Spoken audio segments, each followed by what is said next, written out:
Dans les terminaux animés de l'aéroport JFK, le destin prépare une rencontre extraordinaire. Entre un café renversé et un vol pour Paris, deux mondes vont se croiser, bouleversant à jamais la vie d'une photographe passionnée et d'un milliardaire désabusé. Avant de commencer cette histoire, commentez ci-dessous d'où vous nous regardez. Le soleil d'automne illuminait le terminal de l'aéroport JFK, alors que Harper Quinn, 42 ans, courait pour attraper son vol. Ses cheveux bruns mi-longs étaient attachés en queue de cheval désordonnée, et son jean usé contrastait avec les tenues élégantes des voyageurs d'affaires autour d'elle. Elle portait son appareil photo autour du cou comme toujours, même si cela rendait sa course plus difficile. Dernier appel pour le vol 827 à destination de Paris, annonça une voix dans les haut-parleurs. Harper accéléra, jonglant avec un café brûlant, son sac d'ordinateur portable et sa carte d'embarquement, coincée entre ses dents. Ce voyage représentait tout pour elle. Après 15 ans à photographier des mariages et des événements locaux pour des magazines de petites villes, elle avait enfin été sélectionnée pour un concours international de photographie à Paris. C'était sa chance de changer de vie. « Je vais y arriver », murmura-t-elle, suivant les panneaux vers la porte d'embarquement. Dans sa hâte, elle prit un mauvais tournant et se retrouva devant une porte marquée « Salon privé, première classe uniquement ». L'agent de sécurité était occupé à parler au téléphone et lui fit simplement signe d'entrer sans vérifier son billet. Harper, confuse mais pressée, passa la porte. Le salon était luxueux, avec des fauteuils en cuir, un bar élégant et des serveurs en uniforme. Elle s'arrêta soudain consciente qu'elle n'était pas à sa place. Ses chaussures usées et son sac à dos détonnaient parmi les valises de designer et les costumes impeccables. « Je dois sortir d'ici », pensa-t-elle, faisant demi-tour. C'est alors qu'elle heurta quelqu'un. Son café se renversa, sur une veste coûteuse, sur des chaussures italiennes parfaitement cirées, et sur le pantalon d'un homme grand et distingué qui la regardait avec surprise. « Oh non, je suis désolé, tellement désolé !» s'exclama Harper, cherchant frénétiquement des serviettes dans son sac. L'homme, environ 47 ans, aux cheveux poivre et sel coupés avec précision, baissa les yeux, vers sa tenue tachée, cligna des yeux et éclata de rire. Pas un rire moqueur, mais un rire sincère, comme s'il venait de voir quelque chose de rafraîchissant. Enfin, dit-il, quelque chose de vrai. Harper le regarda, confuse. Elle s'attendait à des cris, à des demandes de remboursement pour ça. Veste qui coûtait probablement plus que tout ce qu'elle possédait. « Je vais payer pour le nettoyage », dit-elle, sortant son portefeuille usé. « Je suis vraiment désolée. Je ne devrais même pas être ici. Je me suis perdue et... Je m'appelle Juliane », l'interrompit-il, lui tendant la main. « Juliane Devreux. »« Harper Quinn », répondit-elle automatiquement, serrant sa main. Elle remarqua la montre à son poignet. Une pièce qui valait sans doute une petite fortune. « Laissez-moi vous offrir un autre café, Harper Quinn », proposa Juliane avec un léger accent français qui rendait son anglais encore plus élégant. « Vous semblez en avoir besoin avant votre vol. »« Mon vol !» s'écria-t-elle, regardant l'heure. « Je dois y aller. Encore désolé pour votre costume. » Elle s'élança vers la sortie, laissant Juliane debout au milieu du salon, son costume taché, mais un sourire authentique sur son visage, le premier depuis des mois. À la porte d'embarquement, Harper arriva essoufflé.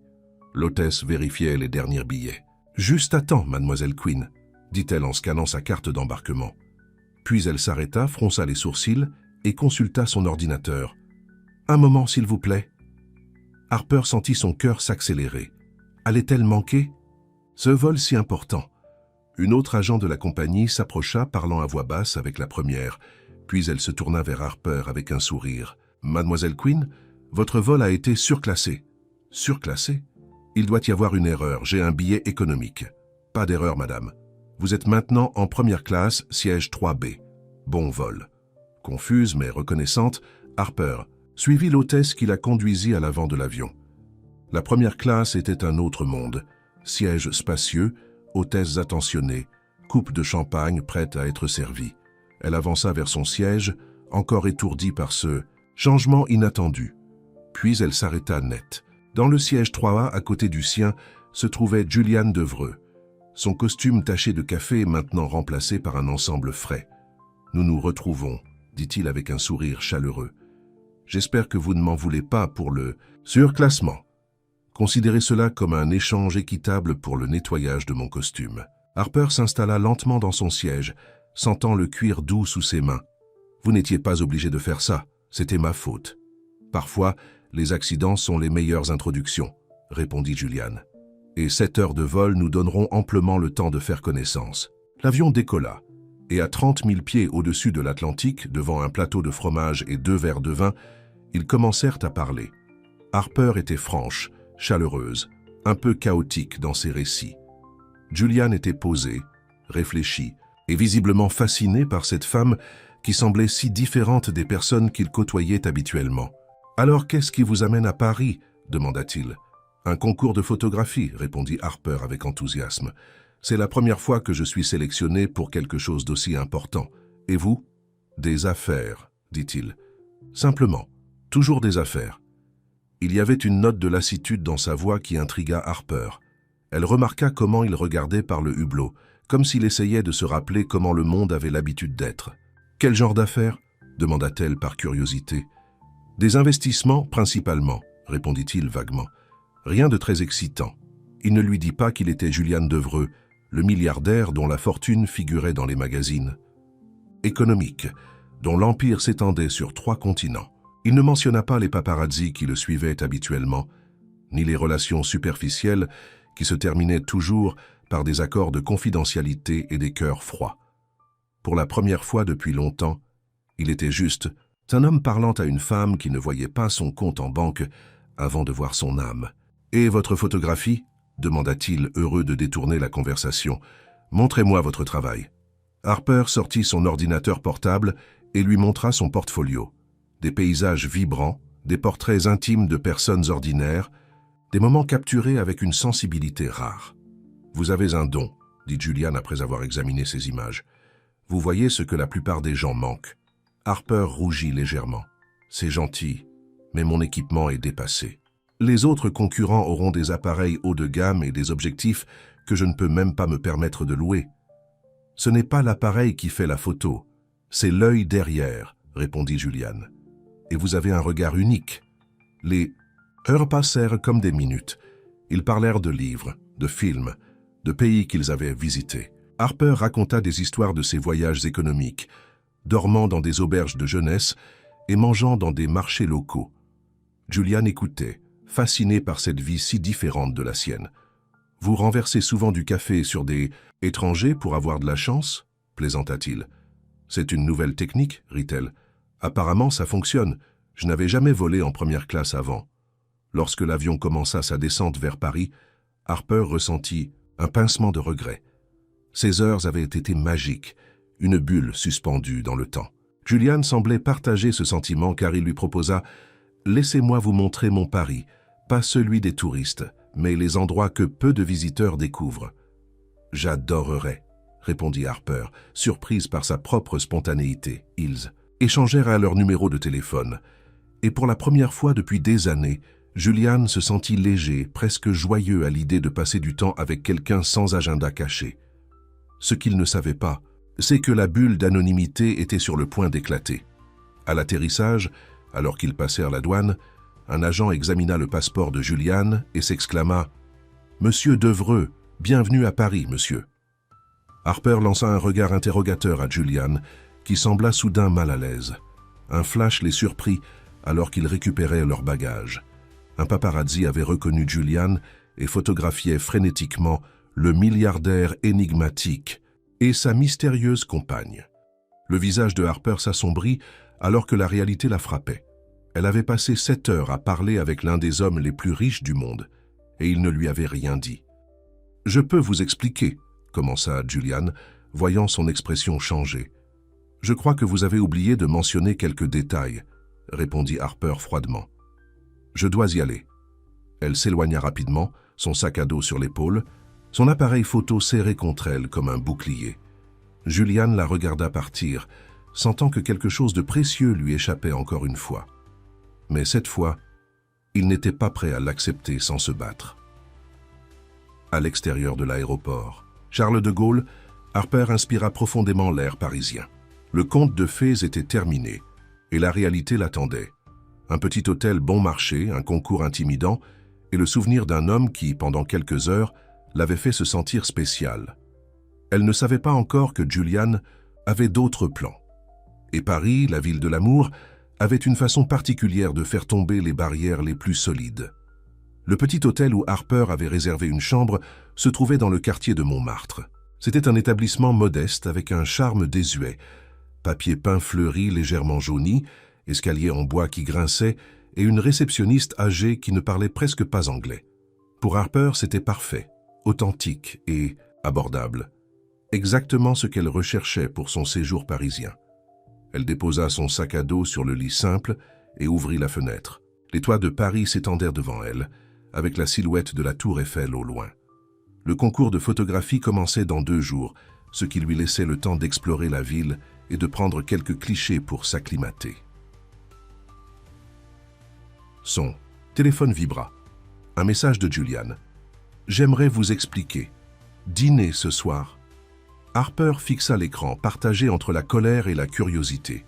Elle avait passé les 7 heures de vol les plus agréables de sa vie, à parler avec un homme qui l'avait écouté comme personne ne l'avait fait depuis longtemps. Mais il lui avait caché qui il était réellement. Après une douche rapide, elle sortit explorer le quartier, son appareil photo en main. Les rues pittoresques de Montmartre, avec leurs artistes et leurs cafés, offraient d'innombrables sujets. Elle photographiait un vieil homme, jouant de l'accordéon quand son téléphone sonna à nouveau. « Bonjour, Harper Quinn ?» Une voix féminine avec un accent français prononcé. « Oui, c'est moi. Je suis Isabelle Moreau, du comité du concours international de photographie. Je dois vous informer d'un changement concernant l'exposition. » Harper sentit son cœur s'accélérer. Avait-il changé d'avis? L'avait-il disqualifié? L'exposition principale aura désormais lieu à la Galerie Lumière, une prestigieuse galerie près des Champs-Élysées, au lieu de l'espace initialement prévu. C'est une opportunité extraordinaire pour tous les participants. « C'est merveilleux », répondit Harper soulagé. « Merci de m'avoir informé. Il y a un cocktail de bienvenue ce soir pour tous les participants. 19 h à la galerie. L'adresse vous sera envoyée par message. » Après avoir raccroché, Harper consulta sa montre. Il était déjà 16 h. Si elle voulait être présentable pour ce cocktail, elle devait retourner à l'hôtel immédiatement. Elle répondit rapidement au message de Julian.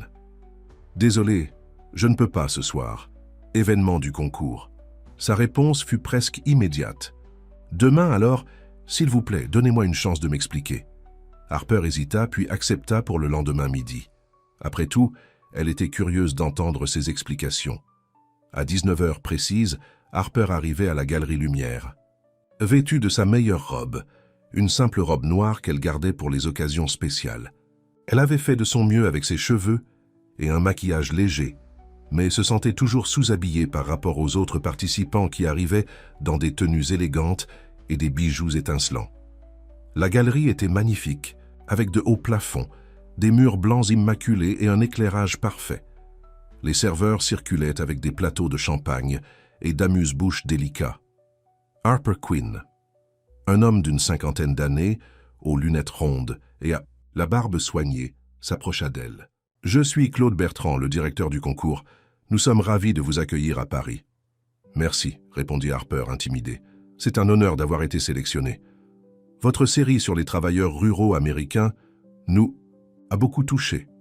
Il y a une authenticité dans votre travail qui est rare de nos jours. » Alors qu'ils discutaient, Harper remarqua un changement dans l'atmosphère de la pièce. Les conversations s'interrompirent.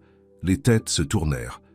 Julian Devreux venait d'entrer dans la galerie, impeccable dans un costume sombre, accompagné d'une femme élégante que Harper reconnut comme Isabelle Moreau, la femme qu'il avait appelée plus tôt. « Ah, notre généreux sponsor est arrivé, » dit Claude. « Venez, je vais vous présenter à Monsieur Devreux.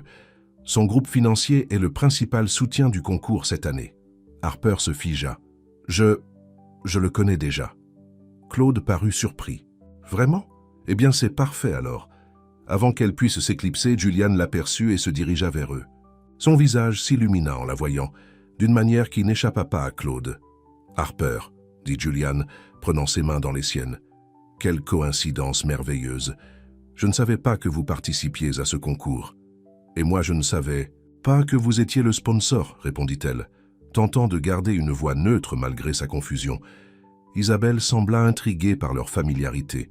« Vous vous connaissez » Nous nous sommes rencontrés dans l'avion, expliqua Julian, sans lâcher les mains de Harper. Une rencontre, disons, percutante.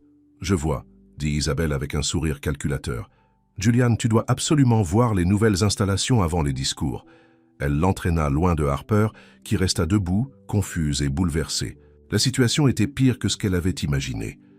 Julian n'était pas seulement un milliardaire quelconque, il était directement lié au concours qui pouvait changer sa carrière. « Vous semblez avoir fait une impression sur notre mécène », observa Claude avec un petit sourire. « C'est rare. Monsieur Devreux est connu pour être plutôt réservé. » Harper passa le reste de la soirée à éviter Julian, se mêlant aux autres photographes et admirant les installations de la galerie. Mais elle sentait son regard sur elle, persistant et interrogateur. Lors du discours d'ouverture, Julian parla avec passion de l'importance de l'art dans un monde dominé par les chiffres. « La photographie nous rappelle de voir au-delà des apparences, dit-il, et Harper eut l'impression qu'il s'adressait directement à elle. De chercher la vérité derrière les façades que nous construisons tous. À la fin de la soirée, alors, qu'elle se préparait à partir. Julian la rattrapa près de la sortie. « Harper, attendez, je sais que vous êtes fâché et vous avez raison de l'être, mais notre déjeuner de demain tient toujours. » Elle hésita. « Est-ce que ça ne serait pas un conflit d'intérêts maintenant? Vous êtes le sponsor du concours. Je n'ai aucune influence sur le jury, assura-t-il. Et si cela vous inquiète, nous pouvons attendre la fin du concours pour nous revoir. Mais s'il vous plaît, laissez-moi au moins vous expliquer. » Quelque chose dans ses yeux, une vulnérabilité qu'elle n'avait pas remarquée avant, la fit céder. « D'accord, demain midi, mais dans un café normal, pas dans un restaurant chic. »« Comme vous voulez, » sourit-il. « Je connais l'endroit parfait. » De retour à son hôtel, Harper ne parvenait pas à dormir. Elle se demandait si Julian avait su depuis le début qui elle était, si leur rencontre n'avait pas été un accident, mais quelque chose d'orchestré. Cette pensée lui serrait le cœur. Le lendemain, à midi, elle arriva au café que Julian lui avait indiqué, un petit établissement authentique dans le Marais, loin des circuits touristiques. À sa surprise, il était déjà là, assis à une table en terrasse vêtue de façon décontractée, jeans, chemise simple et lunettes de soleil. « Vous êtes venu ?» dit-il, visiblement soulagé. « Je suis curieuse d'entendre vos explications, » répondit-elle, s'asseyant en face de lui. Le serveur apporta 2 cafés que Julian avait déjà commandés.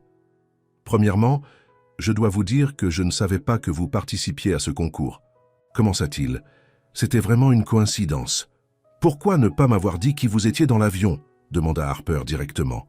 Julian soupira, enlevant ses lunettes de soleil. Ses yeux reflétaient une fatigue que ses vêtements impeccables et son allure assurée dissimulaient habituellement. « Parce qu'avec vous, je me sentais comme un homme normal à nouveau. Pas comme Julian Devreux, le milliardaire, l'investisseur, l'homme que les gens approchent toujours avec un agenda caché. » Il marqua une pause, cherchant ses mots. « Il y a 1 an aujourd'hui, j'ai perdu mon frère Thomas dans un accident d'avion.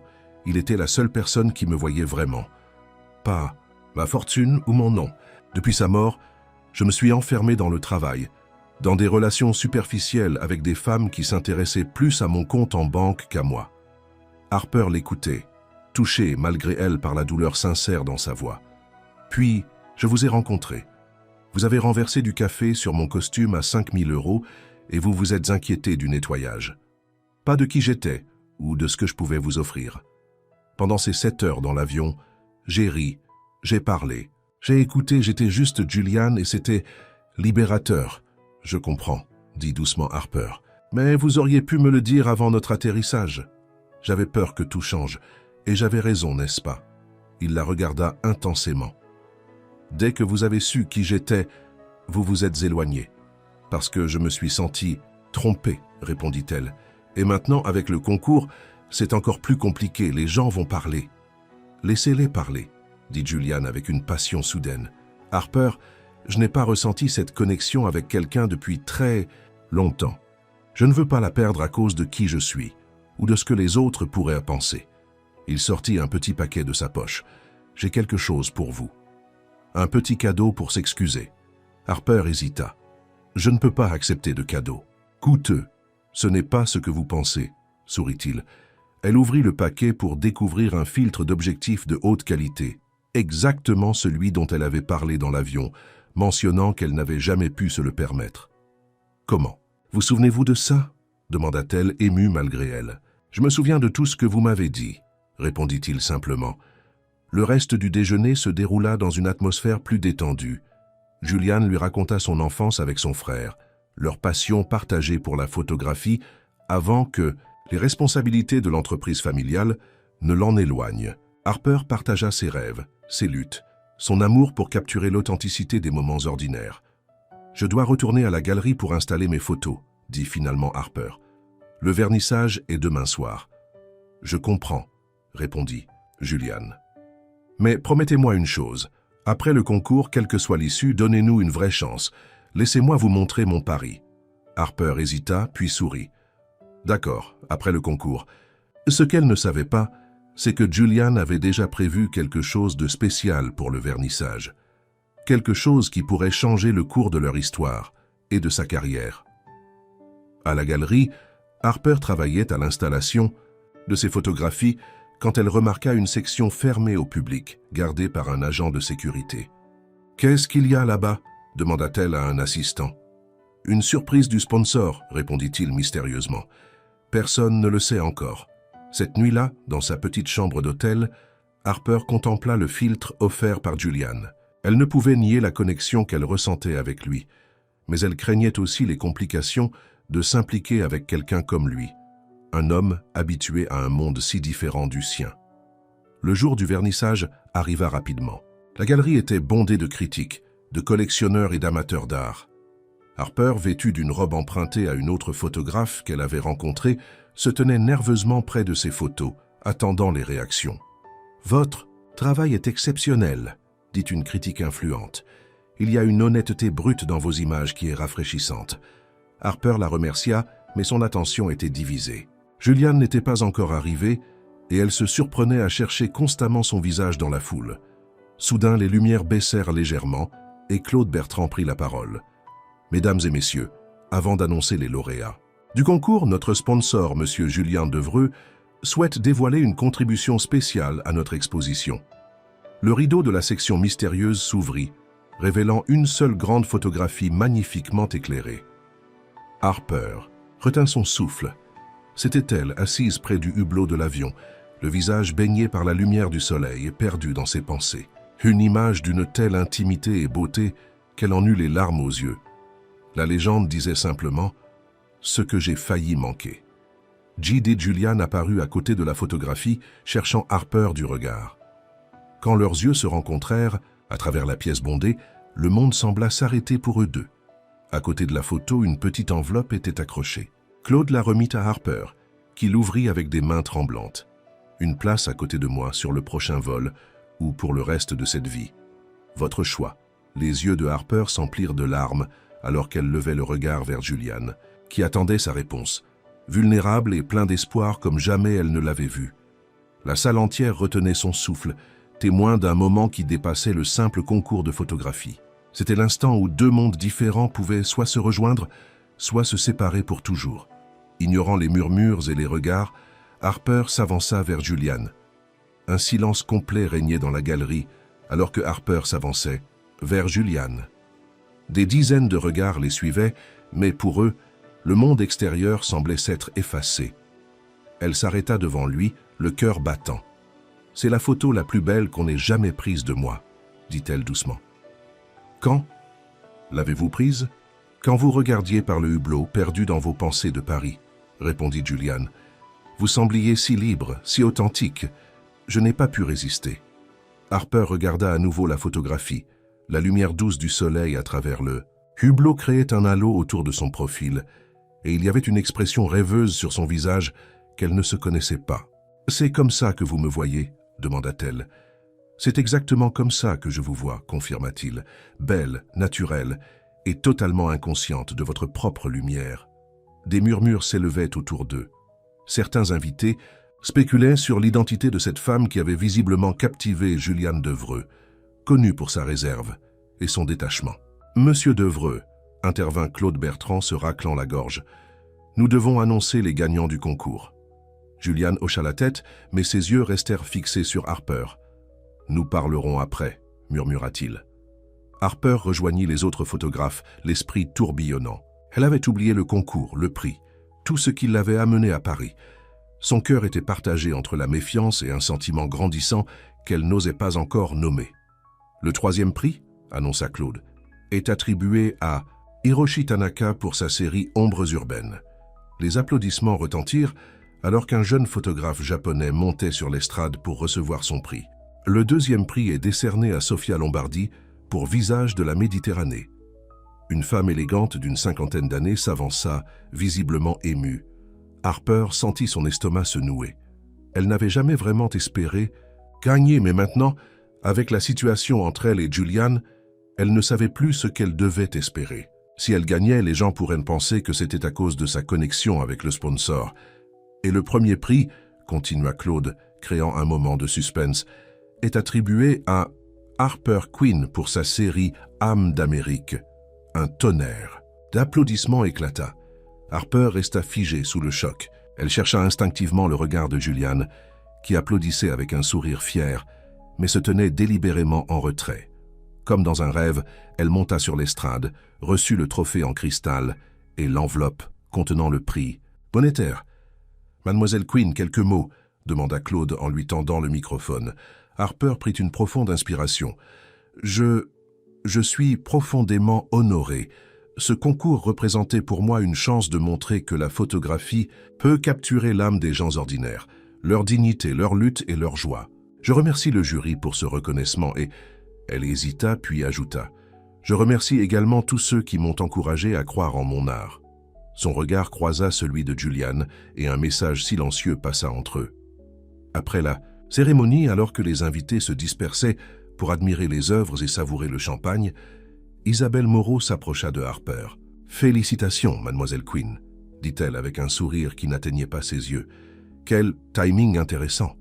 Séduire le sponsor juste avant le concours. » Harper sentit son visage s'enflammer. « Laissez-moi vous donner un conseil, » l'interrompit Isabelle. « Julian est un homme extraordinaire, mais son monde n'est pas pour les gens comme vous. J'ai vu de nombreuses femmes essayer de s'y intégrer et finir brisées. Je n'essaie pas de m'intégrer dans son monde, » répondit Harper fermement. « Et ma relation avec Julian n'a rien à voir avec mon prix. Le jury ne savait même pas que nous nous connaissions. »« Le jury peut-être pas, » concéda Isabelle. « Mais Julian a une influence considérable. Ne soyez pas naïve. » Avant que Harper puisse répondre, Julian apparut à leur côté. « Isabelle, » dit-il froidement, « j'espère que tu félicitais notre talentueuse gagnante. »« Bien sûr, » sourit Isabelle. « Je lui donnais juste quelques conseils pour naviguer dans le monde de l'art. »« Harper n'a besoin de conseils de personne, » répondit Julian. « Son talent et son intégrité parlent d'eux-mêmes. » Isabelle s'éloigna avec un regard calculateur, laissant Harper troublé. « Ne faites pas attention à elle, » dit Julian. « Isabelle et moi avons un passé. Compliqué. Elle dirige la fondation culturelle de mon groupe, mais nos relations personnelles se sont terminées il y a longtemps. Elle semble penser que j'ai gagné grâce à vous, » dit Harper, l'inquiétude visible sur son visage. « C'est absurde, » affirma Julian. « Le jury est totalement indépendant, composé d'experts internationaux. J'ai délibérément gardé mes distances. Avec le processus de sélection précisément pour éviter ce genre d'insinuation. » Il prit doucement ses mains dans les siennes. « Harper, vous avez gagné parce que votre travail est extraordinaire. N'en doutez jamais. » Harper voulait le croire, mais le doute s'était insinué dans son esprit. Et si les gens pensaient qu'elle n'était qu'une opportuniste, et si sa carrière était entachée par cette association? « Je dois y aller, » dit-elle soudainement. « J'ai besoin de réfléchir. »« Je comprends, » répondit Julian, déçu mais respectueux. « Mais ma proposition tient toujours, et j'attendrai votre réponse, quelle qu'elle soit. » Harper quitta la galerie, son trophée dans une main et l'enveloppe de Julian dans l'autre. Dans les rues de Paris, elle marcha sans destination précise, essayant de clarifier ses pensées. Son téléphone sonna. C'était sa mère, appelant du petit appartement qu'elle partageait en Amérique. « Harper, je viens de voir les résultats en ligne. Tu as gagné. Je suis si fier de toi, ma chérie. » La voix enthousiaste de sa mère lui rappela pourquoi elle était venue à Paris en premier. Lieutenant pour son art, pour sa carrière, pour prouver que ses sacrifices n'avaient pas été vains. Merci, maman, dit-elle, la gorge serrée. C'est incroyable.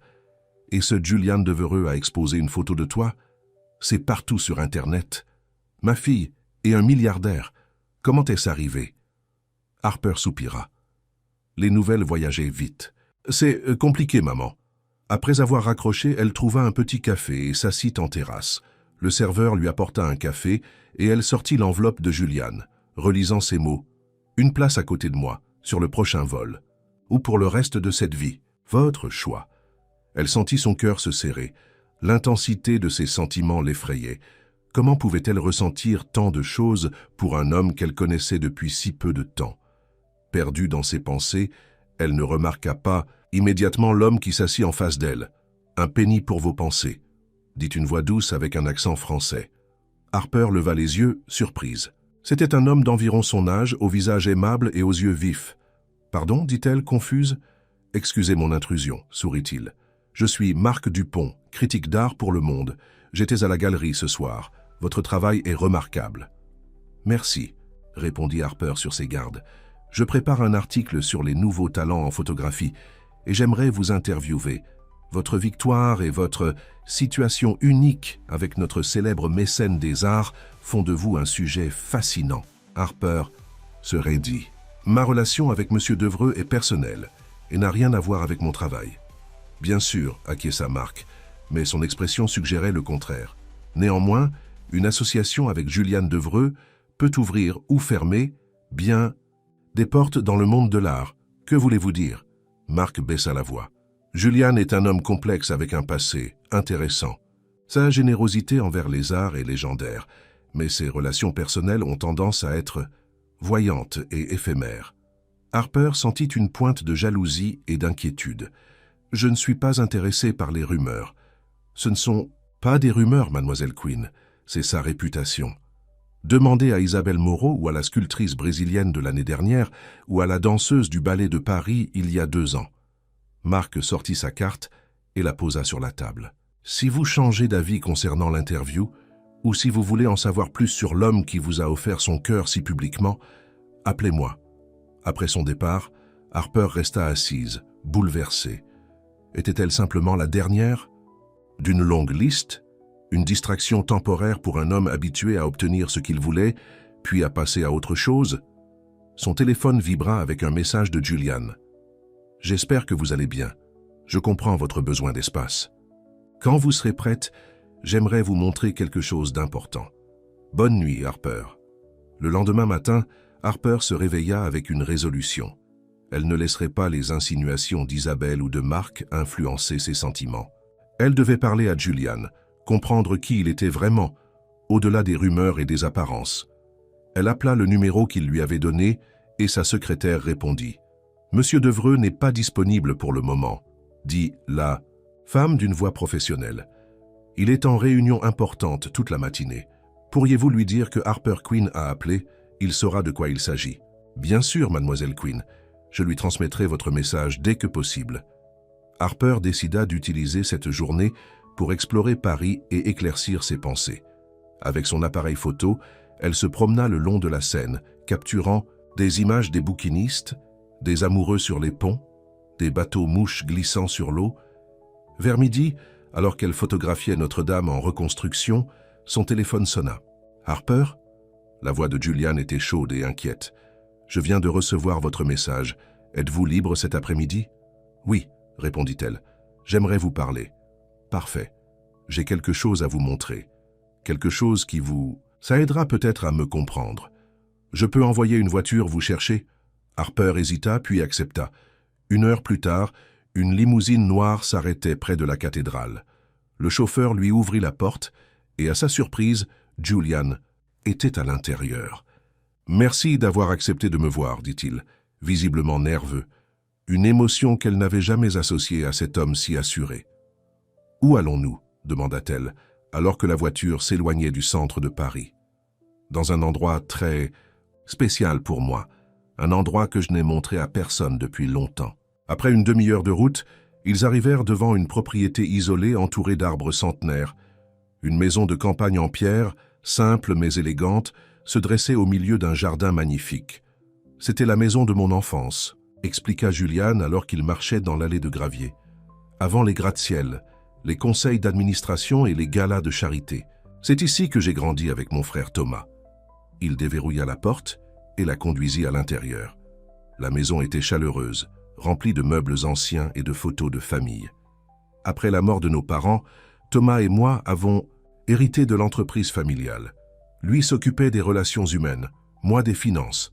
Nous étions complémentaires. Julian s'arrêta devant une photo encadrée de 2 jeunes hommes souriants. Il était mon meilleur ami, mon partenaire. En tout, Harper observa la photo. Thomas ressemblait beaucoup à Julian, avec le même sourire chaleureux, mais ses yeux reflétaient une douceur différente. Il y a 1 an, Thomas est parti en voyage d'affaires en Amérique du Sud. Son avion s'est écrasé dans les Andes. Aucun survivant. La voix de Julian se brisa légèrement et Harper lui prit instinctivement la main. Après sa mort, j'ai changé. Je me suis fermé. L'entreprise est devenue ma seule préoccupation. J'ai eu des relations, oui, mais rien de significatif. Comment pouvais-je m'ouvrir à quelqu'un quand la seule personne qui me connaissait vraiment n'était plus là? Il la conduisit dans une pièce à l'arrière de la maison. C'était un studio de photographie avec un équipement ancien mais de qualité, des étagères remplies d'albums et des photos en noir et blanc accrochées au mince. Thomas était photographe amateur, expliqua Julian. Il voyait la beauté dans l'ordinaire comme vous.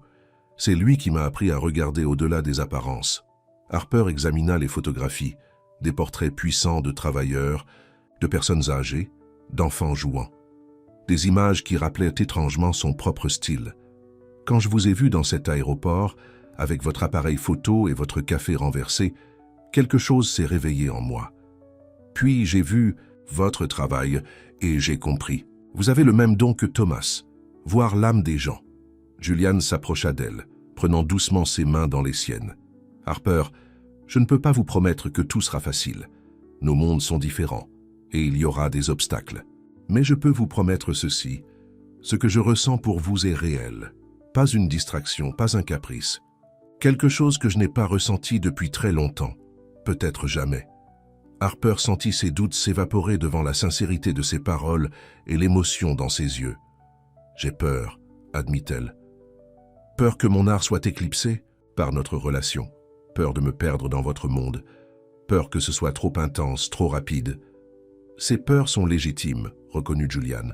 Je ne vous demande pas une réponse immédiate. Je vous demande juste une chance d'explorer ce que nous pourrions être ensemble. Il l'attira doucement vers lui, et pour la première fois, leurs lèvres se rencontrèrent dans un baiser tendre qui semblait sceller une promesse silencieuse. Lorsqu'ils se séparèrent, Harper sourit, les yeux brillants. Je crois que ma réponse à votre proposition est oui. Je veux cette place à côté de vous, mais à mes conditions. Qui sont? Demanda Julian, caressant doucement sa joue. Je garde mon indépendance. Mon art reste mon art, et nous prenons le temps de nous connaître vraiment au-delà de cette intense connexion initiale. Marché conclu, sourit Julian, et j'ai une idée pour commencer. Que diriez-vous d'un voyage ensemble? Pas en première. Classe cette fois, mais comme 2 personnes ordinaires découvrant le monde. Où irions-nous? N'importe où, partout. Le monde est à nous. Alors qu'ils quittèrent la maison d'enfance de Julian, main dans la main, Harper sentit une paix nouvelle l'envahir. Quels que soient les défis à venir, ils les affronteraient ensemble. Ce qu'elle ignorait, c'est qu'un défi majeur les attendait déjà. Car dans son bureau parisien, Marc Dupont rédigeait un article sensationnel sur la nouvelle conquête du milliardaire Devreux. Un article qui allait mettre leur relation naissante à l'épreuve plus tôt qu'ils ne le pensaient. Le lendemain matin, Harper se réveilla dans sa chambre d'hôtel avec un sentiment de légèreté qu'elle n'avait pas ressenti depuis longtemps. La journée précédente avec Julian avait dissipé ses doutes, remplacés par une excitation pour l'avenir qu'ils pourraient construire ensemble. Elle s'étira, attrapa son téléphone et vit plusieurs messages de sa mère, ainsi qu'un nombre inhabituel de notifications sur ses réseaux sociaux. Intriguée, elle ouvrit d'abord le message de sa mère. « Harper, chérie, appelle-moi dès que tu te réveilles. Il y a un article sur toi et ce milliardaire dans tous les journaux. » Le cœur battant, Harper consulta rapidement ses médias sociaux. Son compte, habituellement tranquille avec quelques centaines d'abonnés, explosait de messages et de commentaires. Beaucoup partageaient un lien vers un article du Monde intitulé « Le milliardaire et la photographe, une histoire d'amour ou une stratégie calculée ». Les mains tremblantes, elle cliqua sur le lien.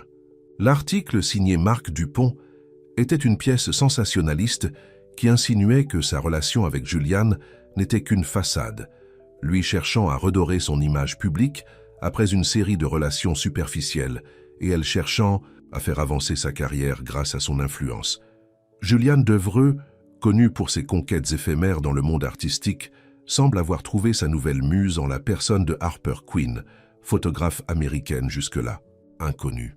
L'article contenait des sources proches qui affirmaient que Juliane avait influencé le jury pour qu'elle remporte le premier prix et mentionnait ses précédentes relations, toutes terminées après que les femmes avaient obtenu des avantages. Professionnel significatif. Harper sentit la nausée monter en elle. Comment cet homme qu'elle avait rencontré brièvement dans un café avait-il pu transformer leur histoire en quelque chose d'aussi sordide? Son téléphone sonna. Juliane. « Tu as vu ?» demanda-t-il sans préambule, sa voix tendue. « Je viens de le lire, » répondit Harper, la gorge serrée. « Comment ont-ils pu écrire ces mensonges? Je suis désolé, Harper. C'est mon monde. Les médias, les rumeurs, les insinuations. J'aurais dû te prévenir que cela pourrait arriver. Que faisons-nous maintenant? Mes avocats préparent déjà une mise en demeure pour diffamation. Mais le mal est fait.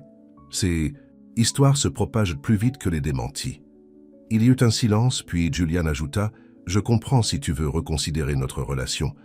Personne ne devrait avoir à subir ce genre d'intrusion dans sa vie privée. » « Juliane, » dit Harper fermement, « je ne vais pas laisser un journaliste malveillant détruire ce que nous commençons à construire.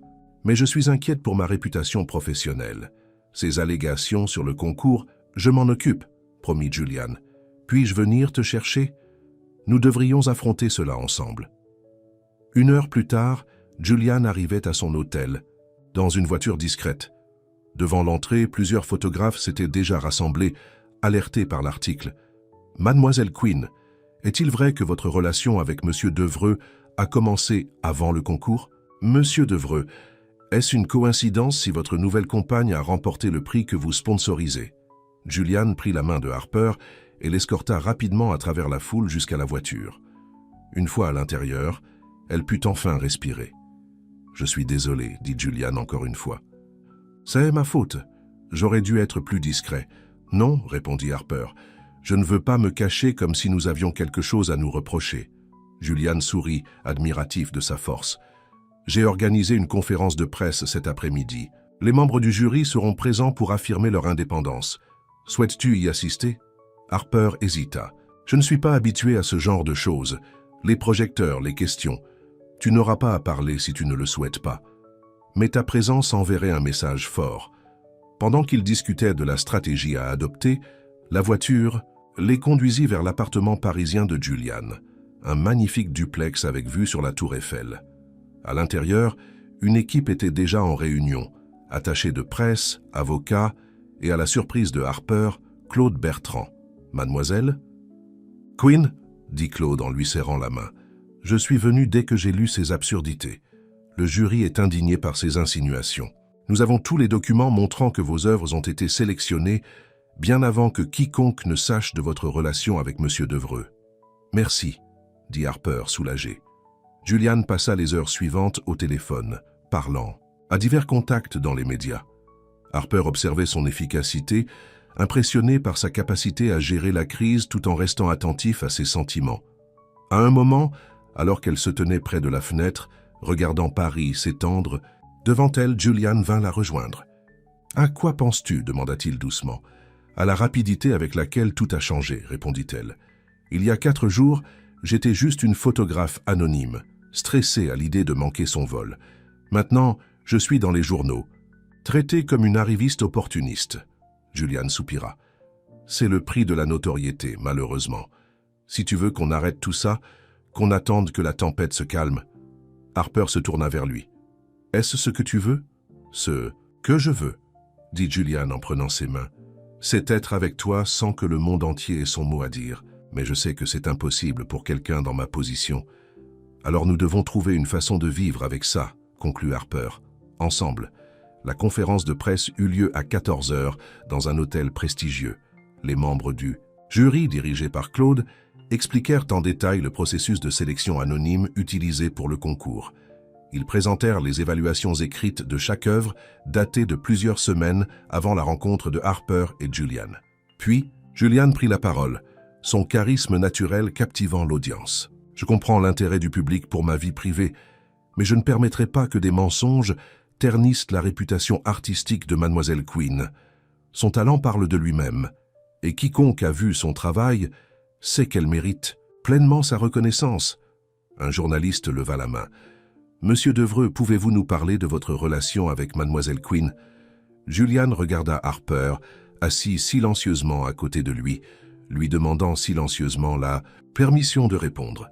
Elle hocha légèrement la tête. « Ce que je peux dire, c'est que parfois la vie nous offre des rencontres qui nous rappellent ce qui est vraiment important. Ma relation avec Harper Quinn est privée, mais je suis fier d'être aux côtés d'une artiste de son calibre. » Un autre journaliste insista. « Mais n'est-il pas vrai que vous avez eu des relations similaires avec d'autres artistes que vous avez sponsorisés ?» C'est alors que Harper se leva et s'approcha du microphone, surprenant tout le monde, y compris Julian. « Je voudrais répondre à cette question, » dit-elle d'une voix claire malgré sa nervosité. « Je suis photographe depuis 15 ans. J'ai travaillé dur, souvent avec un équipement de seconde main et des budgets minimes. J'ai remporté ce concours parce que mes photos racontent des histoires vraies de personnes réelles. » Elle fit une pause, rassemblant son courage. Quant à ma relation avec Julian Devreux, elle a commencé par du café renversé et une conversation honnête à 30 000 pieds d'altitude. Ce qui en advient ne regarde que nous. Je ne laisserai pas des spéculations malveillantes définir ni mon art, ni mes choix personnels. Un silence impressionné suivit ces paroles. Puis, lentement, des applaudissements commencèrent, d'abord parmi les autres photographes présents, puis se propageant dans toute la salle. Julian la regardait avec fierté et admiration. Quand elle retourna s'asseoir, il lui serra discrètement la main sous la table. Dans les jours qui suivirent, l'histoire prit une tournure inattendue. L'authenticité et la franchise de Harper avaient touché le public. De nouveaux articles apparurent, décrivant leur rencontre comme une histoire d'amour moderne. Des galeries commencèrent à contacter Harper pour exposer son travail. L'intérêt pour le concours et les œuvres des participants augmenta considérablement. Une semaine après la conférence de presse, Harper et Julian dînaient dans un petit restaurant discret du Marais. « J'ai quelque chose à te proposer », dit Julian un peu nerveux. « Mon jet privé part pour la Toscane demain. J'ai une villa là-bas où nous pourrions passer quelques jours, loin des caméras et des questions, juste toi et moi. » Harper sourit. « Ça semble merveilleux, mais, demanda Julian inquiet. « J'ai une contre-proposition, dit-elle avec un sourire malicieux. J'ai réservé 2 billets d'avion en classe économique pour la Grèce, un petit hôtel sur une île peu connue. Pas de luxe, pas de service de chambre, juste des gens ordinaires et des paysages extraordinaires à photographier. » Julian rit, surpris. « Tu veux que je voyage en classe économique? Que je séjourne dans un petit hôtel sans service 5 étoiles? » « Exactement, » confirma Harper. « C'est mon monde. Si nous voulons vraiment construire quelque chose ensemble, tu dois aussi le connaître, comme j'apprends à connaître le tien. » Julian la regarda longuement puis sourit. « J'accepte ton défi, Harper Quinn, mais je te préviens, je suis terriblement mal à l'aise dans les espaces restreints. Je te rappelle que nous nous sommes rencontrés quand j'ai renversé du café. Sur ton costume hors de prix, rit-elle. Je pense que tu survivras à un siège étroit pendant quelques heures. » Le lendemain, il se trouvait à l'aéroport Charles de Gaulle, Julian portant des vêtements décontractés et des lunettes de soleil pour passer inaperçu. À sa surprise, personne ne le reconnut dans la file d'embarquement. « C'est l'avantage d'être ordinaire, » murmura Harper. « Tu deviens invisible. » Julian serra sa main. « Je n'ai jamais rien vu d'ordinaire chez toi, Harper Quinn. » Alors qu'ils s'installaient dans leurs sièges étroits de la classe économique, Julian regarda par le hublot, puis Harper. « Tu sais, c'est la première fois que je voyage sans agenda, sans réunion, sans attente, juste pour vivre. »« Et comment te sens-tu » demanda-t-elle. Nerveux, excité, vivant. Il se pencha pour l'embrasser doucement, et incroyablement reconnaissant d'avoir renversé du café sur moi. 4 mois plus tard, une nouvelle exposition ouvrait ses portes à New York. Intitulée « Deux mondes », Elle présentait côte à côte les photographies de Harper prises lors de leur voyage en Grèce et les anciennes œuvres de Thomas Devereux, le frère de Julian. L'exposition était financée par la nouvelle fondation Thomas Devereux, créée par Julian pour soutenir des photographes talentueux sans moyens financiers. Dans un coin discret de la galerie se trouvait une photographie spéciale. Julian assis en classe économique, regardant par le hublot, une expression de pure joie sur son visage. La légende disait simplement « Le siège 3A, là où tout a commencé ». Harper, ravissante dans une robe simple mais élégante, circulait parmi les invités, discutant passionnément de son art. Sa carrière avait décollé, mais elle restait fidèle à son style et à ses sujets, des gens ordinaires vivant des vies extraordinaires dans leur simplicité. Julian l'observait de loin, admirant sa force et son authenticité qui l'avait séduit dès le premier jour. Il s'approcha discrètement et lui glissa quelque chose dans la main. « Qu'est-ce que c'est » demanda-t-elle. « Ouvre-le » sourit-il. C'était une petite boîte contenant une clé. « Une clé. Pour une maison à mi-chemin entre nos deux mondes » expliqua Julian. « Ni trop luxueuse, ni trop modeste. Un endroit qui peut être juste le nôtre, si tu le souhaites. » Les yeux de Harper s'emplirent de larmes. « Est-ce une proposition de vie commune, monsieur Devereux ?»« C'est une proposition de tout ce que tu voudras qu'elle soit, mademoiselle Quinn. Je sais seulement que je veux que tu aies toujours une place à côté de moi, que ce soit en première classe ou en classe économique. » Harper sourit à travers ses larmes. « Tu sais ce qui est ironique? Je préfère maintenant la première classe. Ces sièges économiques sont vraiment inconfortables. » Julian éclata de rire et l'attira dans ses bras. « Alors, c'est un oui ?»« C'est un oui, » confirma Harper. « Mais à une condition. Laquelle? Promets-moi que nous ne perdrons jamais cette capacité à être simplement nous, sans les titres, sans les attentes. »« Je te le promets, » dit Julian solennellement, « et je tiens toujours mes promesses. » À l'entrée de la galerie, le magazine, qui avait publié l'article diffamatoire quelques mois plus tôt, présentait maintenant en couverture une photo du couple avec le titre « L'amour au-delà des apparences, comment une tasse de café a changé deux vies ». Isabelle Moreau, qui avait été remplacée à la tête de la fondation culturelle de Julian, observait la scène de loin, reconnaissant à contre-cœur que ce qu'il partageait était réel. Marc Dupont, le journaliste qui avait écrit l'article original, avait été contraint de publier un démenti et travaillait maintenant pour un journal à sensation de moindre importance. Alors que la soirée touchait à sa fin, Harper et Julian s'échappèrent discrètement, main dans la main. Dans la limousine, qui les ramenait chez eux, Harper posa sa tête sur l'épaule de Julian. « Si quelqu'un m'avait dit il y a 6 mois que je serais ici maintenant, je ne l'aurais jamais cru. »« La vie est pleine de surprises, » répondit Julian, « particulièrement quand on renverse du café sur des milliardaires.